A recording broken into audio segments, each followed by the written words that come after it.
Dinas Sosial Aceh menggelar serangkaian kegiatan untuk para lansia di UPTD Rumo Sejahtera Genasih Sayang dalam rangka Hari Lanjut Usia Nasional 2019.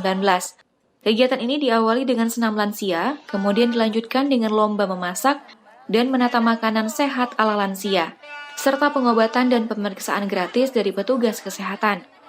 Dalam lomba memasak, peserta menyiapkan menu ikan acar kuning, sayuran, buah-buahan, serta menu makanan sehat ala lansia lainnya. Mereka dibantu oleh pekerja sosial yang bertugas di rumah sejahtera tersebut.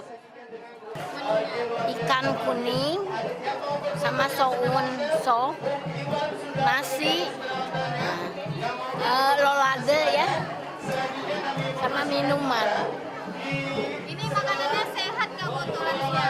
Sehat buat lansia. Kelompok lansia yang hadir di Anjung Monmata, pendopo Gubernur Aceh, berasal dari UPTD Rumo Sejahtera, Genasih Sayang, Aceh Besar. Mereka berjumlah 55 orang. Kebanyakan dari mereka ditelantarkan oleh pihak keluarga dan tak sedikit berasal dari luar Aceh. Dan kita mengutamakan kemandirian dan kesejahteraan dari orang tua itu tadi seperti memasak, mungkin masih bisa dilakukan, kegiatan-kegiatan yang positif masih bisa dilakukan karena ini bersama-sama dengan beberapa orang-orang tua yang lain tentunya mereka sehingga merasa untuk dibutuhkan ya. Jadi itu hal-hal yang sudah dilakukan kegiatannya sangat bagus sekali. Saat ini ada 1000-an lansia yang dirawat oleh Dinas Sosial Aceh.